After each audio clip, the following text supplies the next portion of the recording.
विधानसभा में लव जिहाद को लेकर बिल पास कर दिया गया है। ये बड़ी खबर इस वक्त सामने आ रही है और देखिए यूपी विधानसभा में लव जिहाद को लेकर बिल पास किया गया। यूपी में लव जिहाद के मामले में उम्र कैद का प्रावधान है। इस बिल में लव जिहाद बिल में उम्र कैद की सजा का प्रावधान इस वक्त की बड़ी खबर सामने आ रही है और देखिए लव जिहाद के मामले में उम्र कैद की सजा का प्रावधान है। लव जिहाद का बिल पास किया गया है यूपी विधानसभा में।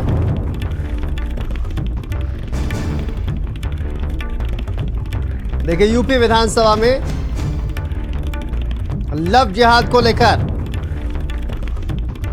बिल पास किया गया है। बड़ी खबर सामने आ रही है, यूपी विधानसभा में लव जिहाद बिल पास किया गया है और इसमें उम्र कैद का प्रावधान है। इसको लेकर लगातार मांग की जा रही थी और तमाम नेताओं की तरफ से ये मांग लगातार की जा रही थी कि लव जिहाद को लेकर, लव जिहाद जैसी चीज जिसको लेकर एक सख्त कानून बनाने की जरूरत है और इसी को लेकर यूपी विधानसभा में लव जिहाद बिल पास हुआ है जिसमें सजा का जो प्रावधान है, देखिए उम्र कैद की सजा का प्रावधान इसमें रखा गया है और ये बिल विधानसभा से पास किया गया। बड़ी खबर ये सामने आ रही है, लव जिहाद को लेकर उम्र कैद की सजा का प्रावधान भी इसमें रखा गया है। तो यूपी विधानसभा में लव जिहाद का बिल पास किया गया है और इस लव जिहाद के मामले में उम्र कैद का प्रावधान यूपी में रखा गया है।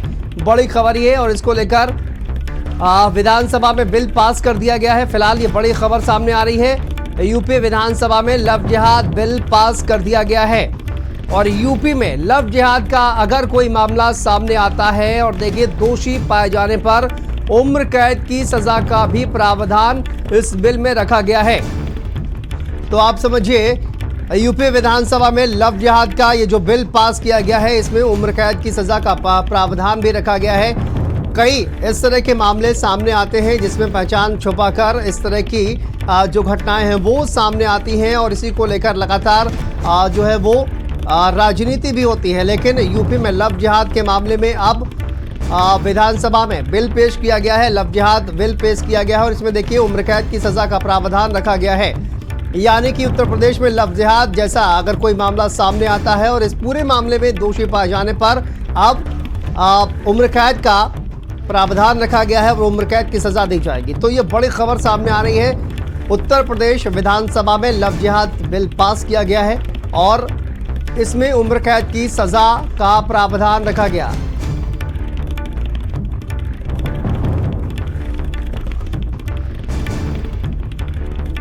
और इसी खबर पर सीमा आप हमारे सहयोगी जुड़ गए हैं ज्यादा जानकारी के साथ। सीमा आप बताइए क्या कुछ जानकारी सामने आ रही है, यूपी विधानसभा में जो लव जिहाद बिल पास हुआ है इस लव जिहाद बिल में कौन कौन से प्रावधान रखे गए हैं, क्या कुछ जानकारी?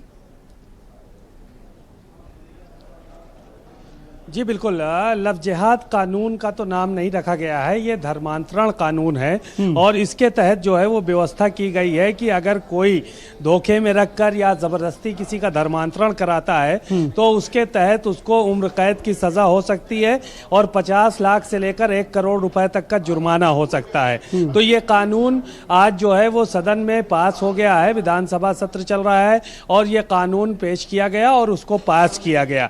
हालांकि समाजवादी पार्टी के विधायक, कांग्रेस पार्टी के विधायक यही कहते रहे कि जो पहले से कानून बने हैं उनमें अगर सख्ती बरती जाए तो इस तरह की कानून लाने की जरूरत नहीं पड़ेगी। बावजूद इसके आज विरोध भी काफी हुआ इस चीज को लेकर और जो है वो तमाम चीजें देखने को मिली। देखिए आराधना मिश्रा मोना जी आ रही हैं। मैम, ये लव जिहाद कानून के बारे में बस जानना चाहेंगे थोड़ा सा कि ये कानून का क्या कह रहा है। देखिए, ये जिस तरह से पुलिस स्टेट बनाने की तैयारी कर रही है, किसी भी तरह से धोखे से कानून बनाना, किसी का धर्मांतरण कराना अपराध है, सजा मिलनी चाहिए। पर यदि कोई ऐसा व्यक्ति जो निर्दोष है उसके ऊपर से एफआईआर के उससे अगर वो आजीवन कारावास उसको हो जाता है, उसकी पूरी जिंदगी समाप्त हो जाती है और पता लगता है कि वो निर्दोष है कुछ वर्षों बाद ट्रायल के दौरान, तो कौन जिम्मेदारी लेगा? तो इसके लिए ये कोई ना कोई प्रक्रिया ये होनी चाहिए कि इस तरह की जब आप ऐसे कठोर कानून बनाते हैं तो उसको पहले उसका समीक्षा हो जाए ताकि जिसको भी सजा मिले वो सही में अपराधी हो या दोषी हो, पर निर्दोष इसमें ना फंसाया जाए, यही मेरा कहना। तो आप लोगों ने विरोध किया इस कानून का मैम? इसमें संशोधन हमने रखा है। चलिए, ठीक है, आप देख सकते हैं कि तमाम जो नेता हैं वो यहाँ पर आ रहे हैं। सुरेश खन्ना जी भी पहुँच रहे हैं, दानिश आज़ाद साहब साथ में। सर, धर्मांतरण कानून पास हो गया है, क्या कहेंगे? मीटिंग के बाद अभी सदन के बाद तो ये अभी फिलहाल दानिश आज़ाद जी कुछ बोलने को तैयार नहीं। सर, धर्मांतरण कानून पास हो गया, सर क्या कहेंगे? सर, हम लोगों ने लगातार विरोध किया था, सरकार का बहुमत है, उन्होंने पारित कर दिया। हम लोगों ने शंका व्यक्त करी थी कि इस कानून का दुरुपयोग होगा, कैसे, और इस कानून का दुरुपयोग न होने पाए। अभी कार्य मंत्रणा की बैठक होने जा रही है, सदन क्या कुछ कम दिनों के लिए चलाया जाएगा? हम लोग ये मांग लगातार कर रहे हैं कि सत्र का कार्यकाल बढ़ाया जाए। अच्छा, कार्यकाल बढ़ाया जाए, चलिए ठीक है।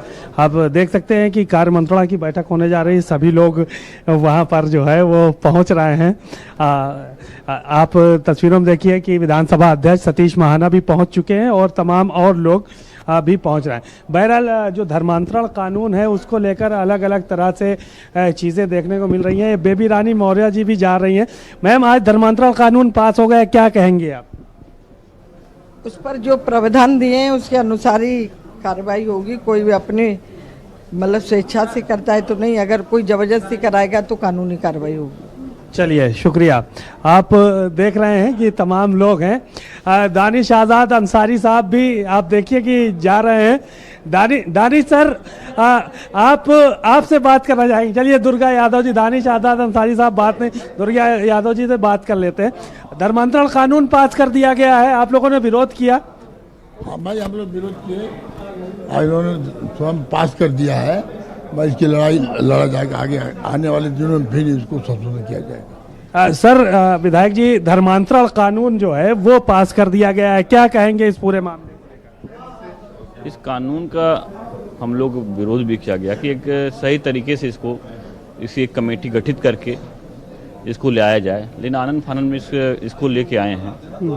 तो क्यों विरोध कर रहे थे आप? विरोध नहीं, इसको सही तरीके से ले आया जाए इसको, और इसमें कुछ चेंजेस हो और अच्छे से किया जाए इसको। लेकिन आनंद फानन में कुछ ऐसे विशेष के लिए ला रहे हैं जिसे गलत तरीके से ला रहे हैं। गलत तरीके से लाया गया है, ये मानना है आप लोगों का। चलिए, अतुल प्रधान जी, ये जो धर्मांतरण कानून लाया गया है इसको लेकर क्या कहेंगे आप? वो तो कह रहे हैं भारतीय जनता पार्टी के लोग, सरकार के लोग रोज सारे दिन यही काम है इनको। ये पूरी सरकार 2 बार यहाँ उत्तर प्रदेश में बना ली, 2 बार केंद्र में बना ली, अभी 21 में लाए थे कानून। ये रोज रोज इसलिए करते हैं, इनकी सोच ये है कि लोग हिंदू जाति धर्म में बटे रहें, इसके अलावा और कुछ नहीं है इनके दिमाग में, और न इससे ज़्यादा उनकी सोच कोई आगे काम करती। अरे बहुत सारे विषय हैं जिससे जनता परेशान है। रोज हजारों लाखों जो किसान परेशानी दिक्कत में हैं, उनकी भी तो बात कर लो, बेरोजगारों की भी बात कर लो, ऐसे लोगों की बात कर लो जो इस समय परेशानी दिक्कत के खंड में डूबे हुए हैं। पेपर आउट पे आप लाए हो, पेपर आउट पहले से तमाम चीज़ें हैं। पेपर जहाँ से चला वो आपके व्यक्ति ने बनाया, जहाँ पे छपा वो आपकी एजेंसी है, जो लेके गए वो आपके पास है, सारी चीज़ें आपके पास हैं। उन विषयों पर बात करना नहीं चाहते। इसीलिए देखिएगा 2024 में सारे विषय रखकर थक गए, इनको हरा दिया जनता ने, और आने वाले जितने चुनाव होंगे सब में हारेंगे।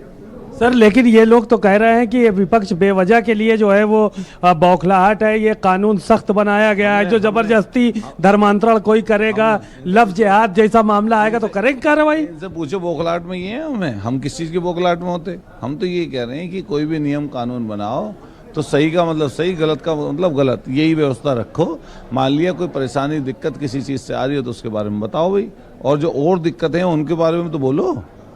क्या क्या दिक्कत है आपको लगता है कि बताओ, महंगाई कितनी है, भ्रष्टाचार का आलम है, तहसील से लेके थानों से लेके दलाली के अड्डे बन गए। और बताइए, अग्निवीर पूरी रोजगारी व्यवस्था को इन्होंने बर्बाद कर दिया, चौपट कर दिया। इनके खुद एसपी वसूली में संलिप्त हैं, रोजाना कार्रवाइयाँ हो रही हैं। तो आप बताओ, उन विषयों पर बात करो ना, खेती किसानी पर बात करो, मजदूरी पर बात करो। कोई लोग जो सुसाइड कर ले रहे हैं इतनी बड़ी संख्या में, पता नहीं परेशानी दिक्कत में, आर्थिक जो है स्थिति उनकी खराब है, उस पर चर्चा करो। और तमाम चीज़ें, तमाम विषय हैं, तमाम कर्मचारियों के विषय हैं, उस पर क्यों नहीं बात करते? उस पर बात नहीं करेंगे। और बोखला को उंडा बोखला ये रहे कि 27 में जाने वाले हैं। चलिए, शुक्रिया। आप अतुल प्रधान जी को भी सुन रहे थे, तमाम विधायकों को आपने सुना, नेताओं को सुना, मंत्रियों को सुना। ज़्यादातर लोग जो भारतीय जनता पार्टी के हैं, सरकार के लोग हैं, उनका कहना है कि ये सख्त कानून उन लोगों के लिए है जो कि लव जिहाद करते हैं या ज़बरदस्ती धर्मांतरण कराते हैं। हालांकि समाजवादी पार्टी के और कांग्रेस के जो विधायक हैं उन्होंने इसका पुरजोर विरोध किया और कहा इसका दुरुपयोग होगा, इसमें संशोधन होना चाहिए। बिल्कुल, संशोधन की बात कई लोग जो है वो विपक्षी नेता खासकर करते हुए सीमा आप नजर आ रहे हैं। लेकिन अगर हम देखें इस पूरे प्रावधान में बेल को लेकर अगर हम देखें तो कई शर्तें भी रखी गई हैं। ऐसे में क्या संशोधन विपक्षी नेता चाहते हैं? और जिस तरह से उन्होंने कहा कि देखिए अगर इसमें किसी को उम्र कैद होती है तो कुछ वक्त बाद यदि पता चलता है कि वो निर्दोष है तो ऐसे में उसकी जिंदगी खराब हो जाएगी। तो ऐसे देखिए इंद्रजीत सरोज जी हैं जा रहे हैं। बहरहाल हालांकि कुछ लोग बोलने को तैयार नहीं है। इसमें संशोधन यही चाहते हैं कि एक मानक ये तय कर दिया जाए कि जो लोग सही में दोषी हैं, क्योंकि पुलिस जो विपक्ष के नेता हैं उनका यही कहना है पुलिस कई बार रिश्वत लेके, घूस लेके या किसी का फेवर करके लोगों को नाजायज भी फंसा सकती है। और अगर कोई नाजायज जेल जाएगा, नाजायज व्यक्ति जिसने धर्मांतरण नहीं कराया है जबरदस्ती या कोई बात नहीं है, तो ऐसे लोगों को अगर सजा मिलती है तो जाहिर है कि उसका जो असर है वो एक गलत पड़ेगा और सामने वाले की जिंदगी बर्बाद होगी। तो संशोधन इस तरह से होना चाहिए कि पहले ये तय कर लिया जाए कि कौन लोग हैं जो इस तरह के काम करते हैं, इस चीज़ की पहले जांच करा ली जाए, तमाम बातें हों और उसके बाद में ही फिर आने वाले वक्त में इस पर FIR वगैरह दर्ज हो और जो भी इसमें संलिप्त पाया जाए उस पर कार्रवाई हो। क्योंकि जाहिर है कि 302 यानी कि जो मर्डर की सज़ा है वही धर्मांतरण की भी सज़ा है, उम्र कैद की सज़ा, और साथ ही साथ 50 लाख से लेकर 1 करोड़ तक का जुर्माना वो भी तय किया गया है।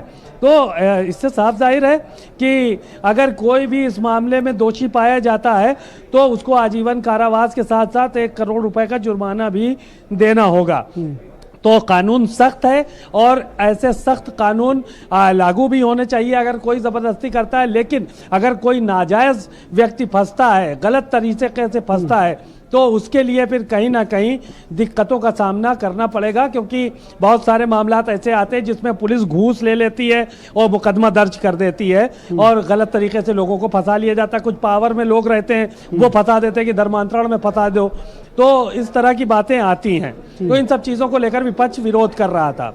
धर्मांतरण कानून को देखा जाए तो सीमा लव जिहाद कानून क्यों इसको कहा जा रहा है? अगर हम देखें जनरल भाषा में जो है वो लव जिहाद कानून क्यों उसको कहा जा रहा है? दूसरी बात यह है कि आपने कहा आप देखिए अगर हम देखें 302 का आप जो प्रावधान है वो भी चेंज हो गया है और डिजिटल जो तमाम एविडेंस हैं। चलिए वापस आते हैं आपके पास सीमाम, लेकिन इस पूरे मामले पर अखिलेश यादव का कुछ कहना सुनते हैं। ये जो कानून आ रहा है कि